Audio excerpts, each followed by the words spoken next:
Punjab Kings और royal Challengers Bengaluru के बीच होने वाला आईपीएल 2026 का मैच नंबर 61 जो कि धर्मशाला के उस मैदान पर खेला जाएगा जहां पर ऑलरेडी दो मुकाबले खेले जा चुके हैं और उन दोनों मुकाबलों में जो कि शाम के 7:30 बजे से हुए थे एक रात वाले टी20 मैच के रूप में जो कंडीशन हमने देखी और उसके हिसाब से आज के इस मैच में क्या होता दिखाई पड़ेगा। हालांकि यहाँ पर आज के इस मैच की जो टाइमिंग है वो काफी इंपॉर्टेंट है। यह मैच जो 17 मई को खेला जाएगा शाम को 3:30 बजे से खेला जाएगा और यहाँ पर मैच नंबर 60 लिखा है लेकिन ये गलत है, इसको 61 मान करके चलिए। लेकिन यहाँ पर जैसा मैंने आपको बताया जो दो मुकाबले शाम के 7:30 बजे वाले खेले गए उन दोनों मुकाबलों में हमने देखा कि पंजाब की टीम 210 का स्कोर खड़ा करने के बाद और 200 का स्कोर खड़ा करने के बावजूद भी दोनों मुकाबलों में दिल्ली के खिलाफ और मुंबई के खिलाफ हार गई। हालांकि दोनों ही मुकाबलों में पंजाब की टीम ने टक्कर तो देने की कोशिश करी लेकिन सेकंड इनिंग के दौरान जो ओस गिरी उसकी वजह से पंजाब के बॉलर्स लाइन और लेंथ पर बिल्कुल भी कंट्रोल कर नहीं पाए और जो पंजाब की कमजोरी भी रही है पूरे टूर्नामेंट के दौरान कि इनकी बॉलिंग क्लिक नहीं कर पाई है उस तरह से, और उसी का नतीजा रहा कि दिल्ली ने भी और मुंबई जैसी टीम ने भी पंजाब की टीम को दोनों मुकाबलों में उन्हीं के होम ग्राउंड पर हरा दिया। और साथ ही साथ पिछले 9 मैचेस के रिजल्ट्स आपके सामने यहां पर है जिससे आपको दिखाई ये भी पड़ेगा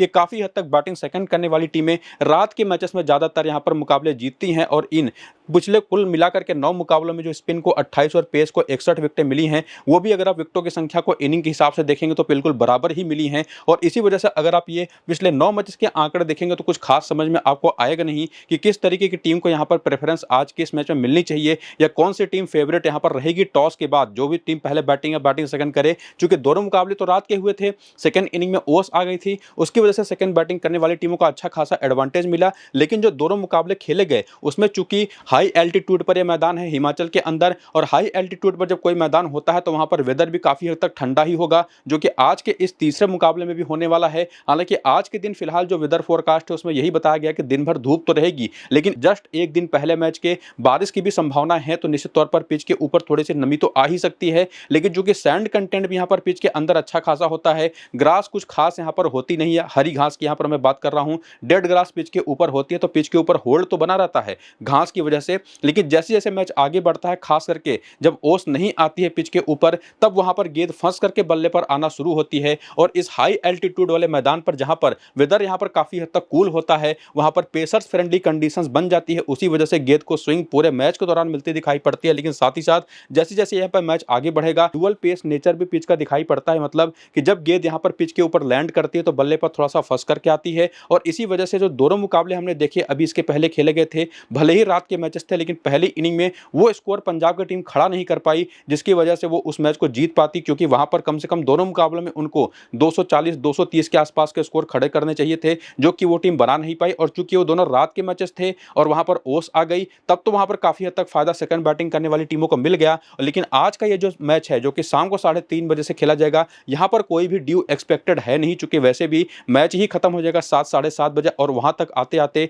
ओस आने की कोई संभावना बनती नहीं। तो इस डुअल पेस नेचर वाले पिच के ऊपर जहां पर गेंद बल्ले पर फंस करके आएगी और पूरे मैच के दौरान काफी हद तक संभावना है कि तेज गेंदबाजों को मदद मिलेगी। एक चीज जो हमको देखना पड़ेगा वो ये कि जो पिच मिलेगी आज के इस मैच के लिए वो फ्रेश होगी या यूज्ड पिच होगी, उसके ही हिसाब से काफी हद तक टीमें यहां पर फैसला करेंगी कि उनको पहले बैटिंग करना है या बैटिंग सेकंड करना है। और साथ ही साथ अभी जो वेदर फोरकास्ट आपको मैंने बताया वो तो अभी के लिए फोरकास्ट ही है, लेकिन मैच के दिन पर कैसा वेदर होगा उसका अपडेट और जैसा मैंने आपको बताया कि फ्रेश पिच मिलेगी या यूज्ड पिच मिलेगी उसका अपडेट और जो भी पिच मिलेगी उसके बारे में एग्जैक्ट इन्फॉर्मेशन आपको मैं दूंगा कि वो पिच है कैसी, वहां पर आज भी गेंद फंस करके आएगी या नहीं आएगी। और वैसे भी जब 3:30 बजे के मैचेस होते हैं तो कोई भी टीम पहले बैटिंग करना ही प्रेफर करती है। सेकंड इनिंग में जाकर के बैटिंग करके किसी भी स्कोर को चेज करके जीतना उतना आसान होता नहीं, लेकिन फिर भी जो भी पिच को लेकर के और वेदर को लेकर के कंडीशंस होंगी और उसके हिसाब से जो मेरी आज के इस मैच की अपनी फाइनल टीम बनेगी वो आपको मैं अपने टेलीग्राम और व्हाट्सएप चैनल पर बता दूंगा टॉस के बाद, जहां पर मेरा ऑडियो भी आता है हिंदी में जहां से आपको मैं क्लियरली समझा देता हूं कि कैसे पिच यहां पर होने वाली है। तो जाकर के टेलीग्राम और व्हाट्सएप को ज्वाइन जरूर करिए जहां पर आपको फाइनल टीम भी मिलेगी। नीचे इसी वीडियो के डिस्क्रिप्शन में और कमेंट बॉक्स में पिन किया हुआ जो कमेंट है वहां पर लिंक आपको देखने को मिल जाएगा, तो जल्दी से जाकर के क्लिक करके ज्वाइन हो जाइएगा। फिलहाल आपके सामने है प्रोबेबल लाइनअप जो 12 प्लेयरों का रहा था पिछले वाले मैच में पंजाब की तरफ से, जहां पर पिछले वाले मैच में एक्चुअली विष्णु विनोद को ये लोग लेकर के आए थे इंपैक्ट प्लेयर के तौर पर प्रभसिमरन सिंह की जगह पर, और आज मोस्ट प्रोबेबली कोई बॉलर ही आएगा या तो वैशाख विजय कुमार या यश ठाकुर जैसा कोई बॉलर। और इनकी जो बॉलिंग लाइनअप है इसमें भी अच्छे खासे चेंजेस आज होते दिखाई पड़ सकते हैं, खास करके क्योंकि यहाँ पर मार्को एंसन कुछ खास कमाल नहीं कर पाए हैं, इवन जेवियर बाटलेट भी कुछ खास कमाल नहीं कर पाए हैं, तो ये कुछ चेंजेस होते हुए दिखाई पड़ेंगे। और बाकी बैटिंग ऑर्डर में देखना पड़ेगा कि क्या ये लोग शशांक सिंह को खिलाएंगे या कोई चेंज करेंगे, ये तो हमको टॉस होने के बाद पता चलेगा। लेकिन इनके पास जो बाकी ऑप्शन है वो आप यहाँ पर देख सकते हैं। और जो पिछले मैच में इनकी बॉलिंग हुई थी जिसमें 5 बॉलर वहां पर कप्तान ने यूज किए थे, जिसमें अर्शदीप सिंह सभी को पता है कि 2 ओवर पावर प्ले में करेंगे, 2 ओवर डेथ में करेंगे। सेम वही चीज आपको लगभग अजमतुल्ला उमरज़ई भी करते दिखाई पड़ सकते हैं, जिसमें से 1 ओवर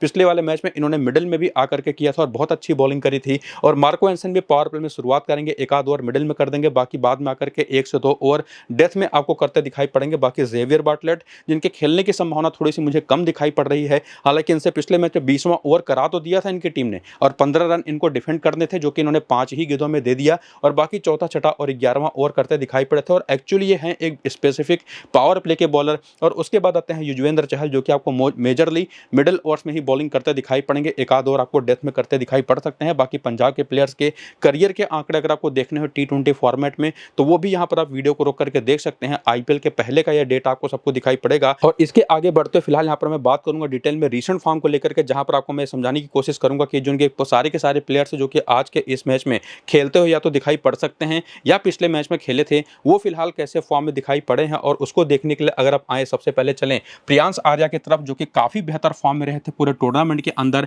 हालांकि कोई बहुत बड़ी पारियां इनकी रेगुलर बेसिस पर नहीं आई है, लेकिन एक इंपैक्ट तो छोड़ करके जाते हैं। पिछले मैच में भी 22 रन की पारी खेली थी, उसके पहले वाले मैच में भी 56 की पारी खेली थी, जबकि वहीं पर प्रभसिमरन सिंह जो कि बीच में थोड़े से आउट ऑफ फॉर्म होते दिखाई पड़े थे, लेकिन पिछले वाले मैच में फिर से इन्होंने फॉर्म में वापसी करी और 57 रन की पारी खेल दी। और इन दोनों ही इनके ओपनर्स ने दिखाया है कि कितना बड़ा रोल ये प्ले कर रहे थे अपनी टीम के लिए, शुरुआत से लेकर के अभी तक। शुरुआत में अच्छा स्टार्ट दिलाने के लिए अपनी टीम को। बाकी कूपर कॉनोली जो थोड़े से इनकंसिस्टेंट जरूर रहे हैं, हर मैच में इनसे बड़े स्कोर तो नहीं आते, लेकिन फिर भी मोर देन इनफ इनका फॉर्म ऐसा है कि उनके ऊपर आप भरोसा कर सकते हैं और आप इनको अपनी टीम में लेके जा सकते हैं। बाकी वही सेम चीज आप श्रेयस अय्यर को लेकर के कह सकते हैं, जो कि बीच में कुछ फेलियर्स इनकी आई जरूर हैं, लेकिन फिर वही बीच में कुछ बढ़िया पारियां भी इन्होंने खेली हैं। लेकिन उसके बाद चूंकि टॉप ऑर्डर के चारों ही बैटर्स अगर आप लेकर के जा रहे हैं, तो निश्चित तौर पर आपके जो लोअर ऑर्डर बैटर्स हैं वो उतना बड़ा रोल आपके लिए प्ले कर नहीं पाएंगे। और इवन ऐसे नाम भी हैं जिनको अपनी टीम में आप लेकर के जाना नहीं चाहेंगे, लेकिन अगर आप कोई मल्टी टीम कॉन्टेस्ट में ज्वाइन करने के लिए कई सारी टीमें बना रहे हैं, तो निश्चित तौर पर किसी एक टीम में आप ट्रम्प प्लेयर के तौर पर सूर्यांश सेडगे को, किसी एक टीम में शशांक सिंह को भी ट्राई कर सकते हैं। बाकी अजमतुल्ला उमरज़ई ने पिछले मैच में जो इंपैक्ट छोड़ा था इस पिच के ऊपर, और वो चीज़ आपको मैंने पिछले वीडियो में भी बताया था जो पंजाब का मैच होना था, कि अगर अजमतुल्ला उमरज़ई उसके पहले एक भी मैच नहीं खेले थे, लेकिन वीडियो में आपको मैंने बताया था कि अगर ये आज खेलेंगे तो जिस तरीके की ये बॉलर हैं, सीम पर गेंद को लैंड कराते हैं और अच्छी खासी स्विंग कराने में महारत हासिल है इनको, और प्लस बैटिंग भी कर लेते हैं। और वही सेम काम इन्होंने पिछले मैच में किया और इन्हीं की वजह से जैकपॉट अपना लगा था। बाकी विष्णु विनोद तो एक इंपैक्ट प्लेयर के तौर पर आए थे, मुझे लगता भी नहीं है कि आज खेलेंगे। और बाकी की जो इनकी बॉलिंग है उसमें अगर बार्टलेट खेलते हैं, पहली इनिंग की बॉलिंग होती है तो ही इनको पिक करना है। लेकिन मार्को एंसन ये जरूर एक ऐसे प्लेयर है जिनको चाहे पहली इनिंग की बॉलिंग हो चाहे सेकंड इनिंग की बॉलिंग हो, अगर आपकी टीम में जगह बन पा रहा है तो आप इनको जरूर पिक कर सकते हो। और वैसे भी खास करके जब सामने बेंगलुरु की टीम हो जो कि बाएं हाथ के तेज गेंदबाजों को उतना अच्छा नहीं खेलती, खास करके वो बाएं हाथ के तेज गेंदबाज जिनके पास एबिलिटी है कि दाहिने हाथ के तेज गेंदबाजों के लिए वो गेंद को अंदर लेकर के आए, तो ऐसे बॉलर तो आपके लिए कतई ड्रॉप करने वाले होंगे नहीं। और बाकी अर्शदीप सिंह भी वही बाएं हाथ के तेज गेंदबाज हैं उसी क्वालिटी के, तो इनको भी आपको ड्रॉप करना है नहीं। बाकी युजवेंद्र चहल को निश्चित तौर पर सेकंड इनिंग की बॉलिंग है तो आप प्रेफर कर सकते हैं, और साथ ही साथ अगर यूज्ड पिच मिली तो वहां पर पहली इनिंग की बॉलिंग में भी प्रेफर कर सकते हैं। लेकिन ओवरऑल अभी तक की अगर हम बात करें तो आपके पास उमरज़ई, मार्को एंसन और साथ ही साथ अर्शदीप के अलावा टॉप ऑर्डर की ये 4 बेस्ट ऑप्शंस हैं जिनको सीधे अपनी टीम में आप लेके जा सकते हैं। तो 7 ऑप्शन तो आपको ऐसे ही मिल गए, जिसमें निश्चित तौर पर आप ये काम भी कर सकते हैं कि चहल को अगर आपको लेना है तो मार्को एंसन की जहां पर आप चहल को ही सीधा लेकर के जा सकते हैं, तब आपके लिए 6 ऑप्शन काफी हद तक हो जाएंगे। और बैटिंग में भी निश्चित तौर पर या तो दोनों ओपनर में से कोई एक या कूपर कॉनोली में से किसी एक को ड्रॉप करके आप शशांक सिंह को भी प्रेफर कर सकते हैं, क्योंकि शशांक सिंह के साथ एक बढ़िया ऑप्शन ये है। और अगर मार्कस स्टोनिस खेल गए तो मार्कस स्टोनिस को भी उसी तरह से टॉप ऑर्डर के 3 में से किसी भी बैटर को ड्रॉप करके स्टोनिस को भी आप लेकर के जा सकते हैं, क्योंकि इन दोनों में से चाहे शशांक सिंह हो चाहे मार्कस स्टोनिस हो, अगर दोनों खेलेंगे तो कोई एक खेलेगा तो उसी को, इस वजह से भी अपनी टीम में आप लेके जा सकते हैं। क्योंकि बाई चांस अगर वो बॉलिंग कर गए मीडियम पेस की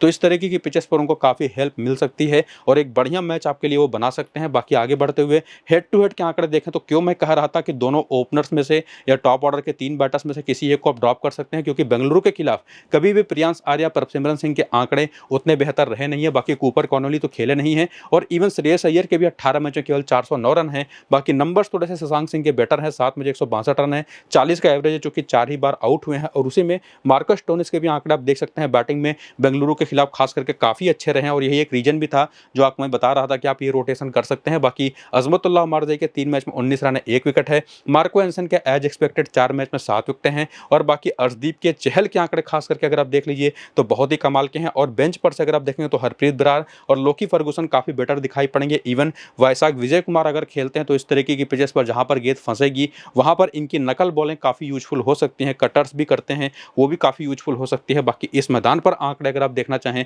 तो वो भी देख सकते हैं। और इस मैदान पर खास करके प्रभसिमरन सिंह के आंकड़े तो फिर भी काफ़ी बेटर हैं। थोड़े से प्रियांश आर्या के नंबर्स एवरेज हैं। बाकी कूपर कॉर्नली के 2 मैच में 59 रन है। श्रेयस अय्यर के 5 मैच 251 रन और 126 का एवरेज है। तो काफ़ी शानदार यहाँ पर खेलते रहे हैं। और ध्यान रखिएगा 2 ही बार 5 मैच में से आउट हुए हैं। बाकी सूर्यांश सेड़गे हो गए, शशांक सिंह के आंकड़े यहाँ पर कुछ खास अच्छे हैं नहीं। ओमर जई ने पिछले ही मैच में यहाँ पर कमाल किया था। और बाकी प्लेयरों में अगर आप देखेंगे तो अर्शदीप के आंकड़े काफ़ी बेहतर आपको दिखाई पड़ जाएंगे। यहीं पर यश ठाकुर ने भी एक मैच में 2 विकेट इसी सीजन में लिया था। और इवन लोकी फर्गूसन के भी इस मैदान पर एक मैच में 2 विकेट है। हालांकि लोकी फर्गूसन के खेलने के चांसेस मुझे थोड़े से कम दिखाई पड़ रहे हैं। बाकी पंजाब किंग्स के जो ये बैटर्स हैं उनका प्लेयर बैटल अगर आप देखने आए जहां से आप ये पता करने की कोशिश करते हैं कि आउट तो बैटर्स होते ही हैं लेकिन किस तरीके की बॉलिंग पर इनको ज़्यादा दिक्कतें होती हैं, तो जो पंजाब की पूरी टीम है सीधे सीधे आपको मैं कहूँ तो आंकड़े आपके सामने देखिए लिखे हुए हैं। मैं सीधा कंक्लूजन अगर आपको बताऊं तो एक लेफ्ट आर्म ऑर्थोडॉक्स बॉलर और लेग स्पिन बॉलर वो टाइप ऑफ बॉलिंग है जो कि इस पूरी की पूरी पंजाब की टीम की जो बैटिंग लाइनअप है ना उनको परेशान करती है। लेकिन यहाँ पर एक ध्यान देने वाली बात यह है कि सामने जो लेग स्पिन ऑप्शन होगा वो है सुयश शर्मा और वो शायद ही प्लेइंग 11 में खेलें। और अगर खेलेंगे भी तो आपको मिडिल ओवर्स में बॉलिंग करते दिखाई पड़ेंगे। लेकिन एक और ऑप्शन कुणाल पांड्या का है जो शुरुआत में आकर के बॉलिंग कर सकते हैं। तो निश्चित तौर पर वो ज़्यादा बेटर होंगे मेरे हिसाब से, जो कि प्रियांश आर्या और प्रभसिमरन सिंह दोनों को परेशान कर सकते हैं। और बाकी कोई भी बैटर हो, कितना भी बड़ा खिलाड़ी हो, स्विंग बॉलिंग के आगे वो निश्चित तौर पर नतमस्तक होता ही होता है अगर गेंद को मदद मिले। और इसी वजह से भुवनेश्वर कुमार के भी और जोश हेजलवुड की भी इंपॉर्टेंस आप समझ सकते हैं इस दोनों ही बैटर्स के आगे। और बाकी यहाँ पर श्रेयस अय्यर की बात करें तो वैसे तो ये स्पिन बहुत अच्छी खेलते हैं, इंडिया के अंदर one of the best batters में से एक है जो कि स्पिन को बेहतरीन खेलते हैं। लेकिन वही बात कि जोश हेजलवुड और भुवनेश्वर कुमार के खिलाफ इनके आंकड़े इतने ज़्यादा पुअर हैं, इसी वजह से आप पीछे नंबर्स भी देख रहे थे हेड टू हेड में इनके काफ़ी खराब हैं। कृणाल पांड्या पर भी एक बार आउट हो चुके हैं। और उसके बाद शशांक सिंह, मार्कस स्टोइनिस और अजमतुल्लाह ओमरज़ई के भी नंबर्स अगर आप देखेंगे तो वही रिफ्लेक्शन आपको दिखाई पड़ेगा बेसिकली जो अभी आपको मैं कंक्लूजन के तौर पर बता चुका हूं कि कौन कौन से बॉलर्स हैं जो कि परेशान कर सकते हैं। और उसमें अगर सुयश शर्मा खेलते हैं ना तो वो मिडिल ओवर्स के बैटर्स के खिलाफ और कुणाल पांड्या तो ऊपर के और नीचे के दोनों बैटर्स के खिलाफ यूजफुल होंगे। तो मेरे हिसाब से सुयश शर्मा से ज़्यादा बेटर ऑप्शन तो कुणाल पांड्या ही हैं अगर वो खेलेंगे तो। लेकिन जैसे कि आपने पिछले 2 मैच में देखा ना, पीछे पिच रिपोर्ट के अंदर स्कोर कार्ड में आपने ध्यान से देखा हो अगर, तो पिछले जो 2 मुकाबले इस मैदान पर खेले गए हैं केवल 1 विकेट 4 इनिंग की बॉलिंग में केवल 1 विकेट यहाँ पर स्पिनर ने लिया है और वो भी युजवेंद्र चहल जैसे क्लासिकल बॉलर ने। हालांकि कुछ कैचेस भी छूटे हैं लेकिन विकेट केवल 1 ही मिला है। बाकी पेसर्स को दोनों मैच में 11-11 विकेटें मिली हैं। तो पेसर्स की इंपॉर्टेंस बहुत हाई यहाँ पर होने वाली है। बाकी आगे बढ़ते हुए बेंगलुरु की टीम का भी लाइनअप आपके सामने, जिसमें एक चेंज यहाँ पर पॉसिबल है कि जेकब बेथल बाहर जाएंगे, फिलिप साल्ट यहाँ पर अंदर आएंगे, चूंकि वो लग रहा है कि काफी हद तक फिट हो चुके हैं और चांसेस पूरे हैं आज के इस मैच में खेलने के। और बाकी बैटिंग ऑर्डर उसी तरीके का मुझे दिखाई पड़ रहा है। बाकी बॉलिंग में पिछले वाले मैच में इन्होंने कुछ चेंजेस किए थे, जेकब डफी को लेकर के आए थे अंदर, रोमारी सेफर्ट को उन्होंने बाहर कर दिया था। हालांकि वो दांव इनका चला नहीं, हालांकि फिर भी चूंकि मैच ये टीम जीत गई और जैसी कंडीशंस यहाँ पर देखने को मिलती है जेकब डफी बहुत अच्छे ऑप्शन हो सकते हैं। बाकी जोश हेजलवुड तो है ही, भूवी भी हैं, रसिक डार भी हैं, कुणाल पांड्या तो हैं ही, वेंकटेश अय्यर भी पिछला मैच खेल गए थे, बैटिंग आई नहीं इनकी। लेकिन पता नहीं मुझे समझ में नहीं आया कि क्यों इनको खिलाया गया था, क्योंकि इनकी इतने नीचे बैटिंग में उतनी यूटिलिटी मुझे दिखाई पड़ती भी नहीं। और बाकी जो इनके पास ऑप्शंस है जिसमें से कोई ना कोई प्लेयर साथ खेल जाए, एक फिलिप साल्ट का तो ऑप्शन मैंने आपको बताया ही, वो आप यहाँ पर देख सकते हैं। बाकी बॉलिंग तो वही 5 बॉलर्स आपको करते दिखाई पड़ेंगे जिसमें लगभग सभी 3 से 4 ओवर की बॉलिंग करेंगे। लेकिन कौन कहां पर बॉलिंग करेगा उसका डेटा देखने के लिए आप नंबर ऑफ ओवर्स देख सकते हैं। और उसके बाद आगे बढ़ते हुए करियर के आंकड़े भी आपके सामने है, वीडियो को रोक करके आप देख लीजिएगा बेंगलुरु के प्लेयर्स का। लेकिन उसके भी आगे बढ़ते हुए रीसेंट फॉर्म अगर आप देखें तो उसमें आपको मैं ऑलरेडी बता चुका हूं ये टीम टॉप पर है पॉइंट्स टेबल में, 12 मुकाबले खेल करके 8 मुकाबले जीती है। तो निश्चित तौर पर आप कह सकते हैं, और पिछले दोनों मुकाबले बैक टू बैक जीती है, तो फॉर्म तो निश्चित तौर पर प्लेयर्स का अच्छा होगा। लेकिन उसमें भी अगर आप जाकर के देखेंगे ना तो एक यहाँ पर नाम है जेकब बेथल और दूसरे यहाँ पर नाम है रजत पाटीदार। हालांकि रजत पाटीदार का फॉर्म जेकब बेथल से कंपेयर नहीं कर सकता, लेकिन कंसिस्टेंसी अगर आप देखने जाएं तो ये एक 61 की पारी है, कुछ हद तक ये एक ठीक ठाक पारी है 27 रन की। हालांकि शुरुआत काफी अच्छी इन्होंने टूर्नामेंट की करी थी, लेकिन आखिरी के जो इन्होंने 6-7 मुकाबले खेले हैं उसमें केवल 1 हाफ सेंचुरी आई है। और उसी वजह से आप ये चीज कह सकते हैं कि बहुत अच्छे फॉर्म में है नहीं, लेकिन फिर भी जेकब बेथल से कंपेयर करेंगे तो ज्यादा बेटर फॉर्म में दिखाई पड़े हैं। और इवन वही सेम चीज यहाँ पर टीम डेविड को लेकर के भी मैं कहूंगा, जितेश शर्मा तो पूरे टूर्नामेंट के अंदर ही फ्लॉप साबित हुए हैं,